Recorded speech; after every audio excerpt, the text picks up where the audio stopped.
tall, he was dark, he was handsome.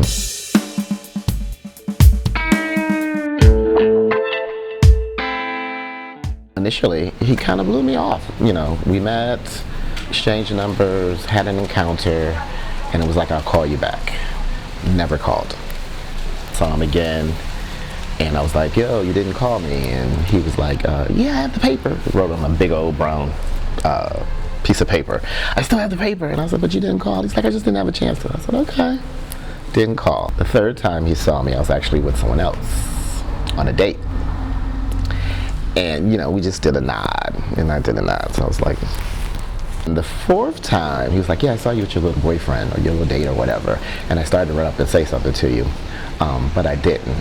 He's like, but what are you doing later? And I said, what are we doing later? It came to me at a time where I thought that I wasn't lovable.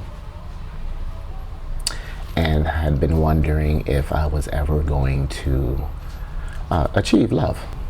And it was wonderful.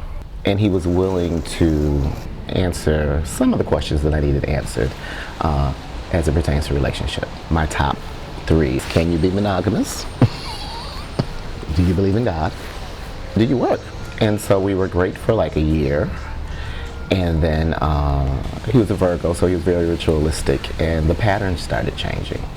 You know, I could almost count down to the time that the key would turn in the door, and I knew he would arrive. And for about a week, you know, he started getting sporadic, and I was a little alarmed, and you know, came to learn that he had a drug addiction. The thing that I've come to know about addiction is that, you know, the fallacy is that people try to manage it, you know, and it's unmanageable. And so we did the whole rehab thing, did that twice. He continued to spiral out of control. And because of the drug addiction, actually got sentenced to 12 years for a burglary attempt. He was sentenced to 12 years to life, actually, at 32 years old. But for me, you know, the love was there, the monogamy was there, and it wasn't like he cheated on me for another person. And it had been something he had been struggling with.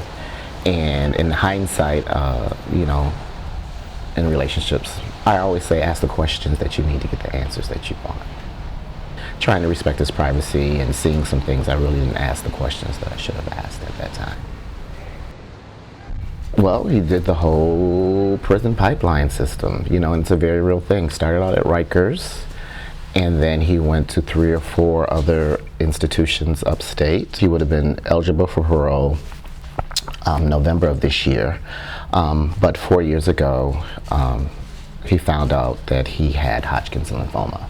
Ordinarily, that would be something that would be treatable, but again, in the penal system, care. You know, healthcare is not a priority. There was a time that he got some treatment, and then he moved to another facility, and he wasn't able to obtain treatment. I've seen it all with him. Another time, the prison actually closed, and so he was at his final stage. He was in Rome, New York, this past August, and I got the call. And we had a conversation prior to about, you know, are you going to beat this? You know. And he said yes, of course, but again, the odds were against him.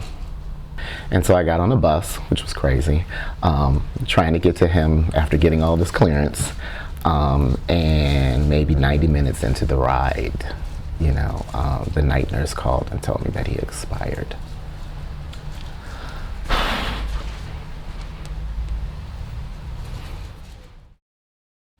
Makes me feel just adrift. You know, the plan was to become, you know, a family, do a whole union thing, and my what's next didn't happen. You cannot help who you love or how you love. And, you know, love covers a multitude of things.